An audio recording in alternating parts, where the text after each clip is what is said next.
Hello everybody, I welcome you all in 10 days revision classes for informatic assistant।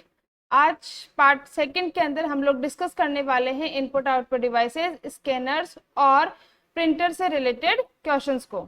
चलो start करते हैं आज का ये वीडियो। बट उससे पहले अभी तक आपने चैनल को सब्सक्राइब नहीं किया है तो प्लीज चैनल को सब्सक्राइब करें ताकि आने वाले वीडियोस के नोटिफिकेशंस आपको मिलते रहें। फर्स्ट है computer system consist of. Computer system किससे मिलकर बना हुआ होता है? Internal devices, peripheral devices and software and all of these. तो यहाँ पे इंटरनल डिवाइसेस से मतलब है आपकी सीपीयू का जो बॉक्स है जिसके अंदर जो भी डिवाइसेस कनेक्टेड है, जिसमें आपकी डिस्क का स्लॉट भी अवेलेबल है, मदरबोर्ड भी कनेक्टेड है, हार्ड डिस्क भी अवेलेबल है। तो वो सारे डिवाइसेस आपके इंटरनल डिवाइसेस हो गई।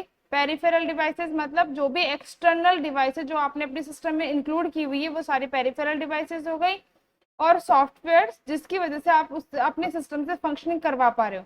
तो इन सबसे मिलकर के हमारा कंप्यूटर सिस्टम बना हुआ होता है, इसलिए इसका आंसर हो जाएगा ऑल ऑफ दीज।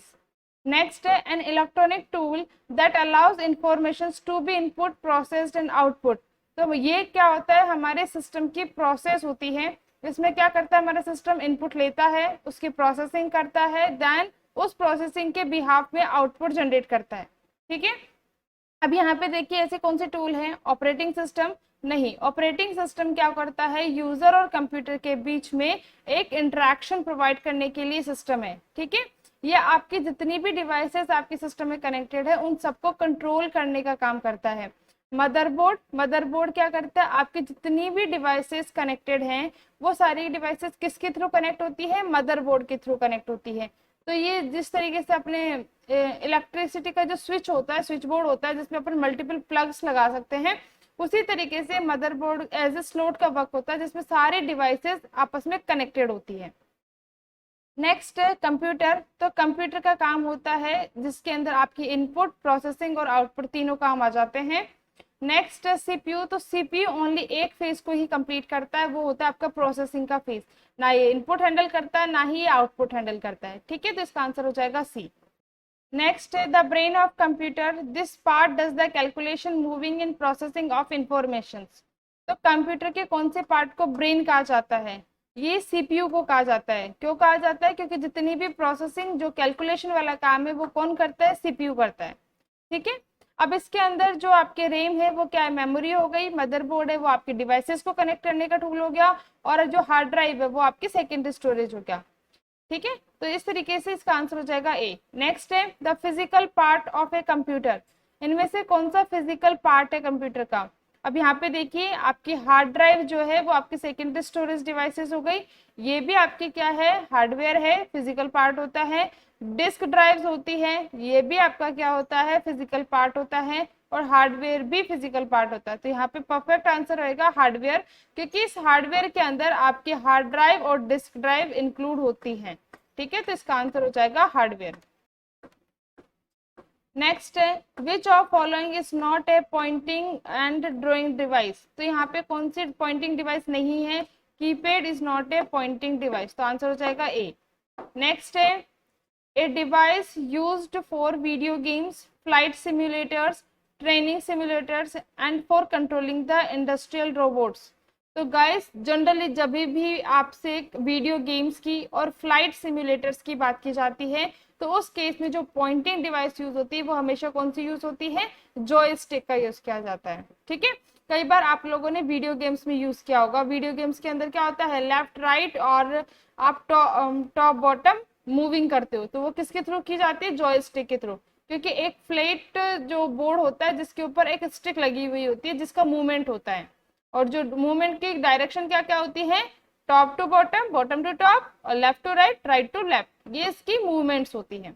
इसका आंसर हो जाएगा सी। नेक्स्ट है which of the following is a type of image scanner. तो यहाँ पे देखो इमेज स्कैनर के types flat held, handheld, flat bed और कॉम्पैक्ट। तो यहाँ पे आंसर हो जाएगा फ्लैट बेड, ये आपके स्कैनर का टाइप है। और अदर नेम्स आपके रॉन्गली स्पेल्ड है। ठीक है, इनकी स्पेलिंग सही नहीं है। फ्लैट हेल्ड नहीं होता, फ्लैट बेड होता है। और हैंड लेड नहीं होता, हैंड हेल्ड होता है। ठीक है, नेक्स्ट है a keyboard is a kind of device. Keyboard किस तरीके की डिवाइस है? इनपुट डिवाइस है, आउटपुट डिवाइस है, वर्ड प्रोसेसिंग डिवाइस है, नन ऑफ दीज है। तो कीबोर्ड एक तरीके से इनपुट डिवाइस है, ठीक है। वर्ड प्रोसेसिंग डिवाइस का मतलब हो गया जो वर्ड प्रोसेसिंग में काम आते हैं। तो यहाँ पे सॉफ्टवेयर का काम किया जाता है, जैसे माइक्रोसॉफ्ट ऑफिस वर्ड का यूज किया जाता है। वर्ड प्रोसेसिंग की कोई डिवाइस नहीं होती है, ठीक है। नेक्स्ट है find the odd one out. तो mouse, keyboard, printer, touch screen. अब इसके अंदर से देखो, माउस क्या है? Pointing device, input device. Keyboard क्या है? Input device. टच स्क्रीन क्या है? Input device. तो लास्ट में कौन सा बचा? प्रिंटर। तो वो आपकी हो गई ऑड वन आउट। नेक्स्ट है which of the following is an output device. इनमें से कौन सी आउटपुट डिवाइस है? कीबोर्ड क्या है? Input device. माउस क्या है? Input device. Light pen is also input device. Light pen में होता क्या है? बेसिकली आपके जैसे आप जिन पेन्स का यूज करते हो ना, जैसे उसमें निब लगी हुई होती है, तो उसी तरीके का एक इलेक्ट्रिक पेन होता है जिसके अंदर निब के अंदर सेंसर्स लगे हुए होते हैं। अब उन सेंसर के थ्रू अब आप कभी भी किसी पॉइंट को डिनोट करते हो, टच करते हो स्क्रीन के ऊपर, लैपटॉप की स्क्रीन हो गई या टैबलेट की स्क्रीन हो गई, जब आप वहाँ पे टच करते हो तो जो लाइट पेन के अंदर जो सेंसर्स लगे हुए होते हैं वो उसकी लोकेशन को ट्रैक करते हैं और उसको सेंस करके किसको भेज देते हैं? सिस्टम को भेज देते हैं। तो सिस्टम देखता है कि उस पर्टिकुलर लोकेशन में कौन सा आइकन एग्जिस्ट करता था या कौन सी वैल्यूज एग्जिस्ट करती थी, और उसके अकॉर्डिंग वो एक्शन परफॉर्म करता है। इस तरीके से आपका लाइट पेन की वर्किंग होती है। तो लाइट पेन भी क्या है? एक इनपुट डिवाइस है। नेक्स्ट है विजुअल डिस्प्ले यूनिट, वीडीयू। तो ये आपकी जो डिस्प्ले करने में काम आती है, मतलब आउटपुट डिवाइस है। तो यहाँ पे आंसर हो जाएगा वीडीयू। नेक्स्ट है which of following is not considered hardware. इनमें से कौन सा हार्डवेयर नहीं है? Operating system, CPU, keyboard, hard disk. तो इनमें से कौन सा हार्डवेयर नहीं है? Operating system is not a hardware. Next है which of following is capable of recognizing a pre specified type of mark by pencil और पेन। पेन और पेंसिल से जो अपन मार्क ड्रॉ करते हैं उनको किस तरीके से रिकॉग्नाइज किया जा सकता है और कौन सी टूल इसके लिए यूज होती है? तो उसके लिए यूज होती है ओएमआर। कई बार आप लोगों ने देखा होगा एग्जाम्स के अंदर ओएमआर शीट भरवाई जाती है। ओएमआर शीट में क्या होते हैं? सर्कल्स बने हुए होते हैं। आप या तो पेन से या फिर पेंसिल से आप उसको ड्रॉ करते हो, ठीक है। तो वहां पे जो ड्राइंग होती है उसको रिकॉग्नाइज करने के लिए कि आपने कौन से ऑप्शन को चूज किया, उसके लिए ओएमआर का यूज किया जाता है, ऑप्टिकल मार्क रीडर का यूज किया जाता है, ठीक है। नेक्स्ट है a light sensitive device that converts drawing, printed text और other images into the digital form. जो भी आपकी ड्राइंग बनी हुई है, टेक्स्ट प्रिंट किया हुआ है, कोई दूसरी इमेज है, उन सारे इमेजेस को आपको किस में कन्वर्ट करना है? डिजिटल फॉर्म के अंदर। डिजिटल फॉर्म का मतलब है 0101, जो कि आपके कंप्यूटर को समझ में आती है। उसमें यदि आपको कन्वर्ट करना है तो उसके लिए कौन सी डिवाइस का यूज किया जाता है? उसके लिए हम लोग यूज करते हैं स्कैनर का, ठीक है। नेक्स्ट है the wheel located between the two standard buttons on a mouse is used to. तो माउस के ऊपर दो स्टैंडर्ड बटन कौन से होते हैं? राइट क्लिक और लेफ्ट क्लिक। तो दो बटन होते हैं, राइट वाला और लेफ्ट वाला। उनके बीच में एक व्हील लगा हुआ होता है। वो क्या काम करता है? आपके पेज को स्क्रॉल करने के लिए काम करता है, ऊपर जाने के लिए, नीचे जाने के लिए। तो स्क्रॉलिंग का काम होता है उसका, ठीक है। नेक्स्ट है a part of a computer that all other parts are connected to and it allows all parts to communicate so they work together। तो ये कौन सी डिवाइस की बात की जा रही है? कौन से कंपोनेंट की बात की जा रही है कंप्यूटर के?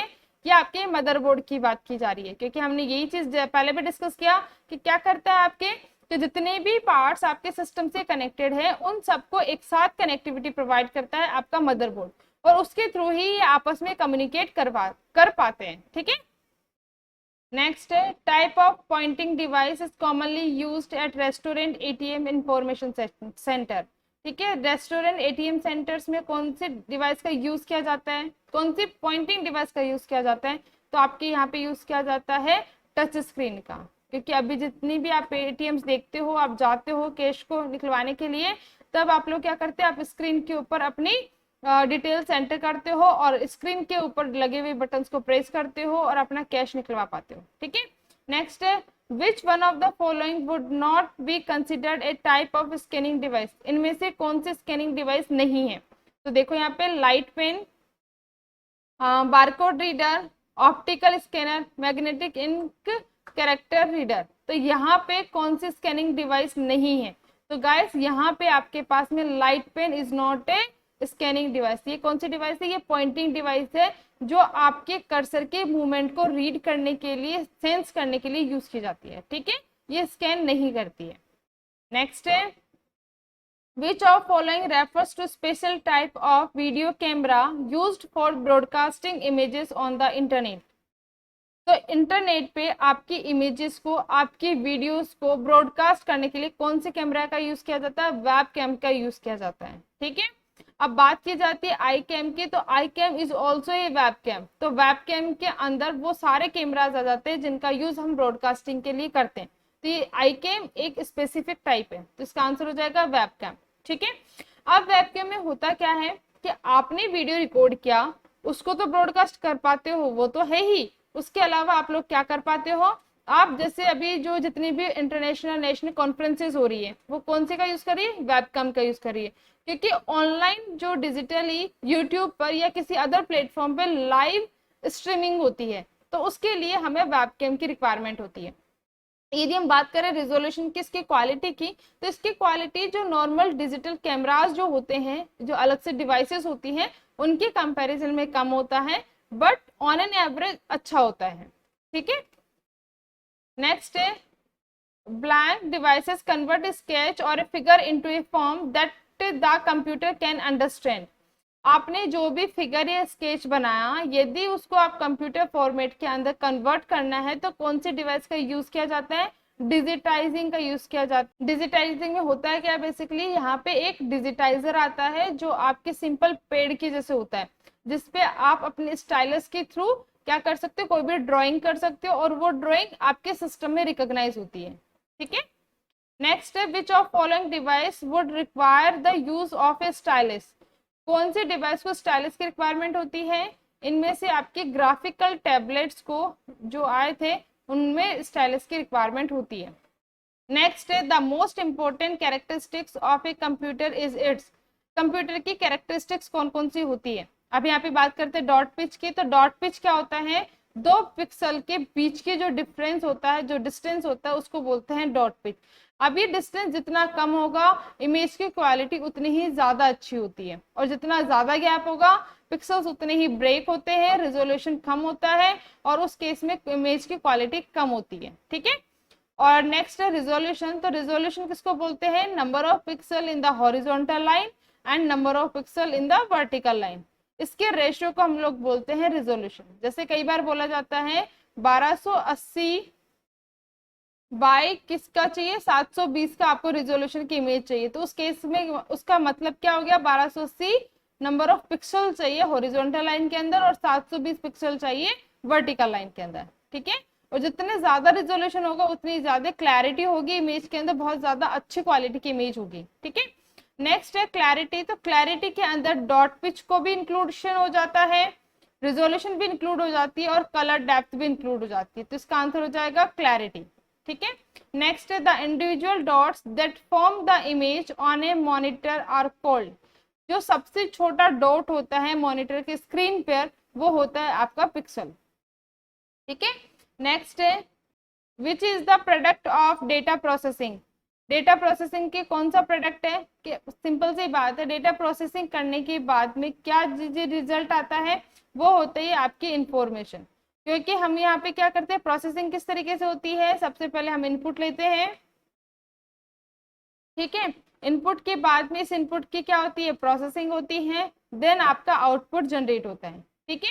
अब इसी की बात की जाए तो इनपुट क्या लेते हैं हम? इनपुट लेते हैं अपन डेटा का, फिर हम प्रोसेसिंग करते हैं। जब आपका आउटपुट आता है तो आउटपुट को क्या बोलते हैं? इंफॉर्मेशन बोलते हैं।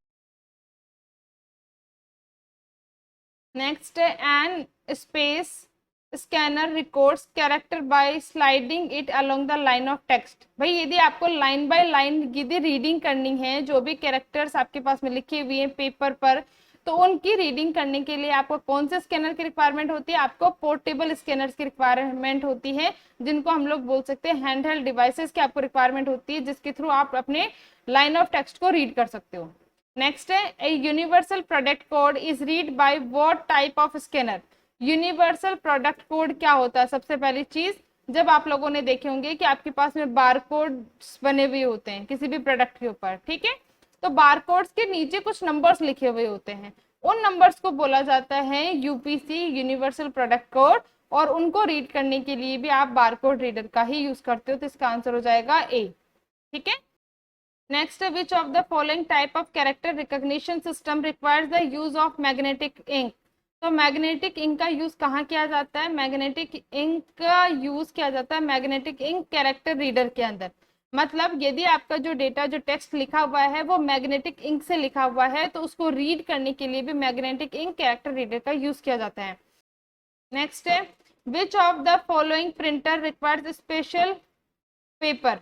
तो यहाँ पे कौन से प्रिंटर की बात की जा रही है? यहाँ पे थर्मल प्रिंटर की बात की जा रही है, क्योंकि थर्मल प्रिंटर के अंदर एक स्पेशल टाइप के पेपर, जिसको हम बोलते हैं थर्मल पेपर, का यूज किया जाता है। क्या खासियत होती है थर्मल पेपर की? कि वहां पे आप किसी भी टोनर का, किसी कार्ट्रिज का या फिर किसी भी इंक का यूज नहीं करते थर्मल के अंदर, प्रिंटर के अंदर। वहां पे होता क्या है, बेसिकली वहां पे हीट के थ्रू आपके डेटा की प्रिंटिंग होती है। हीट का मतलब ये हो गया कि जैसे आप किसी भी ऑब्जेक्ट को गर्म करते हो और उससे उस थर्मल पेपर पे यदि राइटिंग करने की कोशिश करते हो, तो थर्मल प्रिंटर उसके अकॉर्डिंग जहां जहां आपने लाइनिंग बनाई है वहां पे क्या है, ब्लैक लाइन बनाता हुआ जाता है, ठीक है। ये आप खुद भी अपनी प्रैक्टिस करके देख सकते हो। यदि कोई थर्मल पेपर हो, यदि आपके पास में किसी एटीएम का बिल रखा हुआ हो, यदि किसी हीटेड ऑब्जेक्ट से यदि आप उसको टच करोगे तो वहां पे भी आपको ब्लैक डॉट्स दिखाई देंगे, ठीक है। तो इस तरीके की जो फंक्शनिंग है उसको यूज करने के लिए थर्मल पेपर का यूज किया जाता है। अब इसका यूज बेसिकली कहाँ किया जाता है? वो नॉर्मल ऑफिस के अंदर, आपके बिलिंग सिस्टम में, मोल्स के अंदर जो बिलिंग सिस्टम होता है उसके अंदर, वहां पे आपके थर्मल पेपर का यूज किया जाता है, ठीक है। नेक्स्ट है, which of the following can create the largest print out. कौन सा प्रिंटर है जो सबसे बड़ा लार्जेस्ट प्रिंट आउट निकालता है? वो होते हैं आपके प्लॉटर्स। और यदि अपन क्वालिटी की बात करें तो प्लॉटर्स की क्वालिटी जो होती है वो बहुत ही अच्छी होती है। क्यों होती है? क्योंकि ये वेक्टर बेस्ड होते हैं, ना कि रास्टर बेस्ड। रास्टर में क्या होता है, पिक्सल बाय पिक्सल डेटा का प्रिंटिंग होती है, और जबकि जो वेक्टर बेस्ड होता है उसमें लाइन बाय लाइन होती है। तो मल्टीपल लाइंस के कॉम्बिनेशन को एक साथ प्रिंट किया जाता है प्लॉटर के थ्रू। नेक्स्ट है, what kind of the language can computer understand. Computer को कौन सी लैंग्वेज समझ में आती है? कंप्यूटर को कंप्यूटर के लैंग्वेज मतलब मशीन लेवल लैंग्वेज समझ में आती है, जो कि 101010 के फॉर्मेट में चलती है। तो यहाँ पे आंसर हो जाएगा बी। नेक्स्ट है, what is the speed of computer measured in. Computer की स्पीड को किस में मेजर किया जाता है? कंप्यूटर की स्पीड को जनरली मेगाहर्ट्ज में और गीगाहर्ट्ज में मेजर किया जाता है, ठीक है। तो इसमें आंसर हो जाएगा gigahertz. Next, a computer is accurate but if the result of computation is false. ठीक है, इसका कहने का मतलब क्या हुआ कि यदि आपका कंप्यूटर एक्यूरेटली वर्क करता है बट कभी किसी टाइम इसने क्या किया, गलत रिजल्ट्स दिए, तो उसका रीजन क्या हो सकता है? Power failure, incorrect data entry, computer circuits और डिस्ट्रैक्शन। तो इसका आंसर हो जाएगा इनकरेक्ट डेटा एंट्री। जब इनपुट गलत होगा तब आउटपुट गलत आएगा, अदरवाइज कंप्यूटर हमेशा सही आउटपुट देता है, ठीक है। नेक्स्ट है, which type of the program act as an intermediary between a user of a computer and the computer hardware। Computer के यूजर और कंप्यूटर के हार्डवेयर के बीच में इंटरेक्शन कौन प्रोवाइड करता है? वो प्रोवाइड करता है आपका ऑपरेटिंग सिस्टम, ठीक है। नेक्स्ट है, what is 5 main components of the computer system. कौन से 5 मेजर कंपोनेंट्स है आपके कंप्यूटर सिस्टम के? तो वहां पे होगा, अब देखो यहाँ पे answer, CPU, CD ROM, mouse, keyboard, sound cards, memory, video cards, monitor, software, hardware. Next है modem, keyboard, word processor, printer, screen. Last है CPU, memory, system bus, input output. तो यहाँ पे आंसर हो जाएगा डी, क्योंकि वो सारे डिवाइसेज जो ऊपर मेंशन्ड है अदर पॉइंट्स के अंदर, वो सारी की सारी आपकी इनपुट डिवाइसेज और आउटपुट डिवाइसेज में इंक्लूड हो चुकी है। तो ये आपका आंसर हो जाएगा डी। नेक्स्ट है, एक program that controls a computer's basic functions. Computer के बेसिक फंक्शन को कौन कंट्रोल करता है? तो वो कंट्रोल करता है आपका ऑपरेटिंग सिस्टम। तो मेजरली ऑपरेटिंग सिस्टम को जाना इसलिए जाता है कि पहली चीज तो क्या होता है, हार्डवेयर और यूजर के बीच में इंटरेक्शन प्रोवाइड करता है। दूसरी चीज, जितनी भी डिवाइसेस आपकी कनेक्टेड है सिस्टम से, उन सबका कोऑर्डिनेशन और उनकी कंट्रोलिंग कौन करता है? आपका ऑपरेटिंग सिस्टम करता है, ठीक है। उनसे इंटरेक्शन कौन करता है? कंप्यूटर ऑपरेटिंग सिस्टम करता है। नेक्स्ट है which of the following functions most like a copy machine, इनमें से कौन सी डिवाइस है जो आपकी कॉपी मशीन, जीरोक्स कॉपी वाली मशीन की जिस तरीके से वर्क करती है, तो वो होती है आपके फ्लैट पैड स्कैनर। ठीक है। नेक्स्ट है which of the following monitor types most closely resembles A television, तो टेलीविजन से सिमिलर टाइप का कौन से मॉनिटर का टाइप का यूज किया जाता है? तो वो होता है आपका कैथोड रे ट्यूब। ठीक है। नेक्स्ट है the part of the CPU that is responsible for performing mathematical operation, CPU का कौन सा पार्ट है जो मैथमेटिकल ऑपरेशन करने में यूज किया जाता है? तो वो किया जाता है आपका अर्थमेटिक लॉजिकल यूनिट, तो आंसर हो जाएगा डी। नेक्स्ट है source code is available to view, modify and redistribute in, ऐसा कौन सा सॉफ्टवेयर का टाइप है जिसके अंदर सोर्स कोड अवेलेबल होता है और जिसको आप अपनी रिक्वायरमेंट के अकॉर्डिंग मॉडिफाई कर सकते हो, तो वो होते हैं आपके ओपन सोर्स कोड्स। ठीक है। नेक्स्ट होता है which of the following is invalid type of memory, इनमें से कौन सी इनवैलिड टाइप ऑफ मेमोरी है? RAM is correct, ROM is correct, P RAM, EP ROM, तो यहाँ पे पी रैम नाम की कोई मेमोरी नहीं होती, पी रोम जरूर होती है, जिसको प्रोग्रामेबल रीड ओनली मेमोरी बोलते हैं, पर रीड एक्सेस मेमोरी नहीं होती, तो इसका आंसर हो जाएगा सी। नेक्स्ट है VLSI is used in which generation of computer, VLSI का यूज कहाँ किया जाता है? एक्चुअली VLSI है आपका very large scale integrated circuits, और very large scale integrated circuits का यूज किया गया था 4th जनरेशन के कंप्यूटर्स में। ठीक है। नेक्स्ट है who is father of personal computer, तो फादर ऑफ पर्सनल कंप्यूटर कौन है? Edward Robert is the father of personal computer, और यदि ऐसा पूछा जाता है कि फादर ऑफ कंप्यूटर कौन है, तो उस केस में आपका आंसर आ जाता है चार्ल्स बेबेज। ठीक है। नेक्स्ट है ALU इज तो ALU की फुल फॉर्म होती है अर्थमेटिक लॉजिकल यूनिट, तो आंसर हो जाएगा ए। अर्थमेटिक लॉजिकल यूनिट का काम क्या होता है? अर्थमेटिक कैलकुलेशंस करना, मतलब प्लस माइनस मॉड्यूलस डिवीजन ये सारे ऑपरेशंस करना, और लॉजिकल मतलब एंड और वाले एग्जीक्यूशंस करना। ठीक है। तो उस केस के अंदर हम लोग ये बोल सकते हैं कि सीपीयू के अंदर 3 मेजर पार्ट्स होते हैं, कौन कौन से? एक होता है आपकी कंट्रोलिंग यूनिट जो ओनली कंट्रोल सिग्नल्स पास करती है अदर डिवाइसेस को, दूसरा होता है अर्थमेटिक लॉजिकल यूनिट जो ओनली अर्थमेटिक कैलकुलेशंस और लॉजिकल कैलकुलेशंस करती है, और एक होते हैं आपके रजिस्टर्स जो आपके टेम्पररी डेटा को होल्ड करने के काम आते हैं। ठीक है। नेक्स्ट है आपके पास में MSI स्टैंड्स फॉर, MSI की फुल फॉर्म है मीडियम स्केल इंटीग्रेटेड सर्किट, तो मीडियम स्केल इंटीग्रेटेड सर्किट का आंसर हो जाएगा यहाँ पे फर्स्ट। नेक्स्ट है which address generated by the CPU, तो सीपीयू कौन से एड्रेस को जनरेट करता है? सीपीयू जनरेट करता है लॉजिकल एड्रेस को। ठीक है। और ये लॉजिकल एड्रेस किसके बेसिस पे होता है? आपके सेकेंडरी मेमोरी के बेसिस पे होता है, बट यदि आपको डेटा को आपको प्राइमरी मेमोरी से ही वो डायरेक्टली डेटा को उठाता है, तो उस केस में हमें क्या करना होता है? कन्वर्जन होता है, तो और वो कन्वर्जन कौन करता है? मेमोरी मैनेजमेंट यूनिट होती है, वो बीच में कन्वर्जन करती है, और उसका काम क्या होता है? लॉजिकल एड्रेस को फिजिकल एड्रेस में कन्वर्ट करना। तो ये इस तरीके से लगा हुआ होता है, जैसे यहाँ पे लगा हुआ है आपका सीपीयू। ठीक है। इसने आपकी सेकेंडरी मेमोरी के अकॉर्डिंग उसने डेटा को एड्रेस को जनरेट कर दिया। ठीक है। ये आपकी हो गई सेकेंडरी मेमोरी। अब इसके डेटा को उसने कन्वर्ट कर दिया, बट सीपीयू जो है वो आपके सेकेंडरी मेमोरी से डायरेक्टली डेटा को एक्सेस नहीं करता। किससे उठाता है डेटा? प्राइमरी मेमोरी रैम से उठाता है ये डेटा। ठीक है। अब उस केस में क्या किया जाता है भाई? ये लॉजिकल एड्रेस उसने जनरेट कर दिया, तो ये लॉजिकल एड्रेस किसके पास में जाता है? ये आपके पास में मेमोरी मैनेजमेंट यूनिट के पास में जाता है, और मैनेजमेंट यूनिट जो है वो आपके लॉजिकल एड्रेस को किस में कन्वर्ट कर देती है? फिजिकल एड्रेस में कन्वर्ट कर देती है, और यहाँ पर आकर के वो वैल्यूज को फैच करता है, और फैच करके वैल्यूज को रीड कर लेता है। तो इस तरीके से आपकी फंक्शनिंग परफॉर्म होती है।